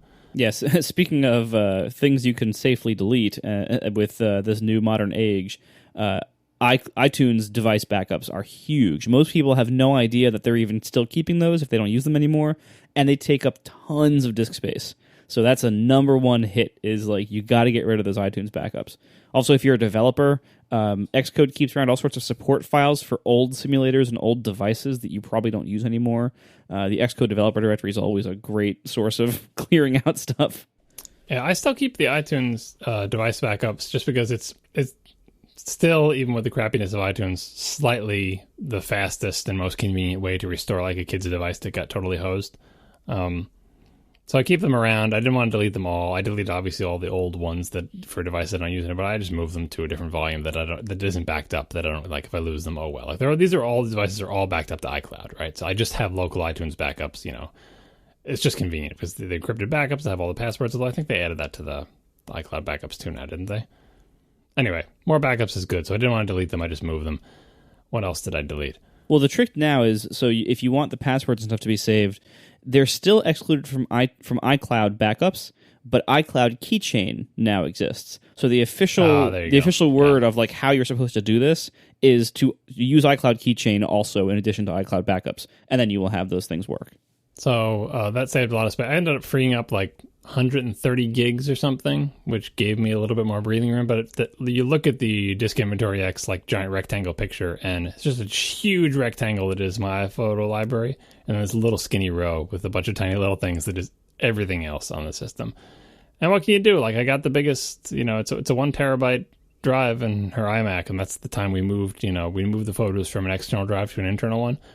It's so much more convenient and fast, obviously, to have everything in one volume. Before I had this even more complicated backup scheme where I had, her internal drive on her old computer, but then also my external photos drive, and then you had to do it just doubles the amount of backup headaches that you have to do, and I like having it all in one. But at this point, when we replace this iMac, I'm going to get her one with a 2 terabyte disk, or I'm going to move the iPhoto library to my Mac Pro with the 4 terabyte internal SSD, or whatever the hell I'm going to get in my fantasy world. That's actually that's a not crazy way to do it. Like one of the little hacks I've recently decided to try was I have my iMac and then a laptop, and they have 1 terabyte each because that was like the most you could get on the iMac at the time, and so I got that. But I'm pushing that. So like on the iMac, a couple of years ago now, I bought a little external Samsung SSD and I moved over. It's very, very easy to have iTunes and Apple Photos store their giant libraries anywhere else, like on an external drive or anything. It's very easy to do that. Like you don't have to do any kind of weird symlink trick or anything. You can just tell it, I'm now moving this here, and it just works for both Photos and iTunes. And because it's such big things for most people, that's like number one hit rate to move. But one thing I started doing now with Photos is I signed in. So I have this Mac Mini server at home. It's like a little home utility server. Among other things, it usually runs a live stream for the show. It also hosts a giant iSCSI volume on my NAS. And I would not honestly recommend doing iSCSI. It's too much of a pain. If I were starting fresh today, I wouldn't do it. But what I would do is just plug in a couple of giant external hard drives to that Mac Mini, which would serve the same function. So anyway, I have this Mac Mini that thinks it has a whole bunch of locally attached storage. So one thing I've started doing now is I signed in to Photos app on that Mac Mini, and I'm having it keep a local copy of 100% quality of everything. So now I can safely, if I want to, I'm not sure if I will, but if I want to now, I can have future computers not keep my entire photo library on them, and therefore maybe I don't need to buy the giant expensive 2 terabyte or future 4 terabyte options. Now maybe I could get, quote, only the 1 or 2 terabyte SSDs built in, so that now, because I have this other Mac Mini in my house that is keeping a full resolution copy of everything locally. And, the third option is you could just trust cloud backup. I don't like that option. So I still have this thing locally. I still have everything locally, like in my house. But it's hard to, because once, as you said, John, like once you add Photos to your life, you're basically going to keep paying for that storage forever. Like, every computer you buy, you're going to have to get the bigger and bigger disk each time. And you're going to have to keep paying that giant SSD tax over and over and over again every time you buy a computer. So one way to solve it is see if there's some kind of clever way you can use other or different or cheaper hard drive space in your house. And so for me, having the Mac Mini signed into Photos app and having that download all the originals then frees up the other computers to have it do the optimized storage thing. And so yeah, it's one option. This could be crazy, I don't know, but it seemed reasonable when I set it up. No, I mean, I did the same thing. I have another Mac that's signed in with a 1 terabyte disk, that does the thing. But the thing is, I just don't, like, in the same way that RAID is not a backup solution, I don't consider that a backup. Like, it's good to have it, but I would never turn on optimized storage on my iMac because I need one canonical location and I want that backed up the old-fashioned way, 3 times. The Time Machine to 2 separate disks, cloud backup, and also super duper clone. Like, the photos are the most important thing that I back up. So I want them in more places, not fewer. So I'm never going to uncheck. I'm never going to check that optimized storage box on my Mac, even though, like, and I did this. That's what I did on vacation. I took a laptop with me on vacation with a 1 terabyte drive, right? And so I'm taking the pictures signed into the same account, my wife's account, like I made on this laptop, and I'm doing all the pictures there and doing all the edits and everything and deleting and favoriting and doing all the stuff. And then I come back home, and the whole time I'm leaving my laptop open all night long, like to upload, the iCloud photo stuff, right? And then I come home and look at our iMac, and all the pictures and all the edits that I did on vacation are basically there, except for a few stragglers. And then I leave both computers like on and connected to Wi-Fi for a couple, for like 8 hours to make sure, okay, guys, we're all in sync now. Because at this point, my photos are only on the laptop. Like, I've had to overwrite. I brought 2 SD cards with me, but I had to overwrite one of them, right? So I don't even have the SD cards as the backup. Photos are only on the laptop, and the laptop is pushing them up to the cloud. And then I want them to be pulled down from the cloud onto what's supposed to be my canonical computer, which is the iMac. And only after I'm 100% sure that no one is doing any syncing and everyone is all on the same page and everyone's got all the original quality images on 2 computers and they're backed up 100 times, only then can I turn on optimized storage on the laptop, or more likely I'm just going to delete that account on the laptop or whatever because it's just a temporary thing. But I'm really... Like, the thing with the Mac Mini, I would love to have a solution like that if I had the disk space and another Mac to throw at it. But in general, I don't. I want my backups to use different software than the regular functioning of stuff. I think for a while I also had it on my Mac, on my Mac Pro, the same thing with optimized storage on. But optimized storage is too blunt of an instrument. Like, I want some control over the optimized storage. I don't want it to be like, we'll almost fill your disk and then back off. I would love to say optimized storage and never get bigger than X size, right? Or I don't know, something to let me have more control. Or like keep the originals for the last X months or years. Yeah, exactly. Before that, you can start archiving, stuff like that. But also to clarify, by the way, that Mac Mini that hosts this full-size library, that everything it has is also backed up to Backblaze. Yeah. There were already people in the chat asking, so I figured let me save myself a week of email and just say that's also backed up. Too late. Yeah, that's why it's iSCSI, because the Backblaze doesn't do network disks, so you need the direct attached storage. That's exactly it. Yeah, and I have a feeling I don't think Photos.app would appreciate being on a network disk either. Anyway, yeah, if I were starting over, honestly, if I were starting over today with like large storage like this, I would not get a NAS. I would just have another Mac somewhere or another computer somewhere in your house that's small spec, inexpensive, and just plug in a few large external hard drives and call it a day. Because then you can have things like Backblaze backing it up. And I have found that I don't, unlike Casey, you use crazy cool features of the NAS, like with its built-in apps. I use none of them in practice. Like the NAS to me is just a giant external hard drive box. You don't even use Plex on it? No, I use Plex on that Mac Mini, actually. Yeah, that's the same setup I have on my iMac. So I don't use Plex on the device. But I mean, I don't really do that much with the Synology, although I didn't want to interrupt John earlier, but I was surprised that you don't have the Synology hosting a VPN for you, so you can easily get to any device on your network and force all of those things to be uploaded. My Synology is not accessible to the internet. Because it's a peace of mind thing. Like Synology and other network attached storage, you can't reach it. I can't reach it. No one can reach it from the internet. I feel better that way. I don't have any access to my home network from outside. Like I have anything any kind of dynamic DNS thing or any kind of forwarded screen sharing or VNC. I have no access to my home network. Anything I want to do that I want to access when I'm out on the go, I have to either access it through sync services like Dropbox, or if I really need something, I can pull a file off of Backblaze. But that's it. All right, is that a good enough after show? What was I going to say? There was one more thing about my setup that I was going to say, and now I forgot. So, John, I guess your vacation went well.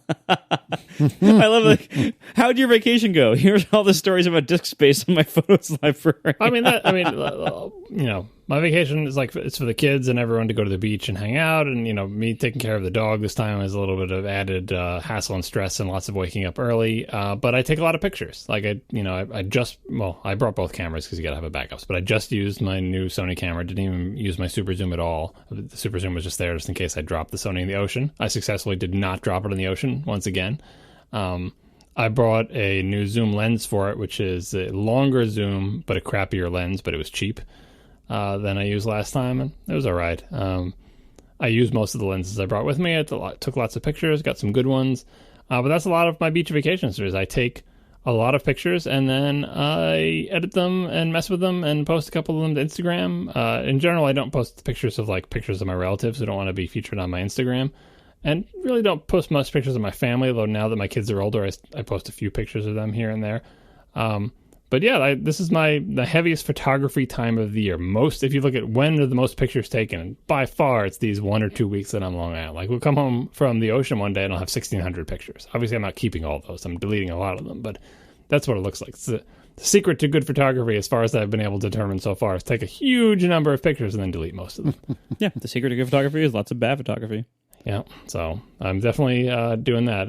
What else lens-wise? Yeah, I still don't have a really good zoom that I like, because good zooms are really expensive and really heavy, and it's like I'm just resigned to the fact that I will, the smaller, my 50mm prime is still my favorite lens, but that's not going to cut it at the ocean. And so as I get more flexible, the image quality goes down and the size and weight go up, and I've mostly accepted that. But I'm still pretty happy with my camera. Got a lot of good shots out of it.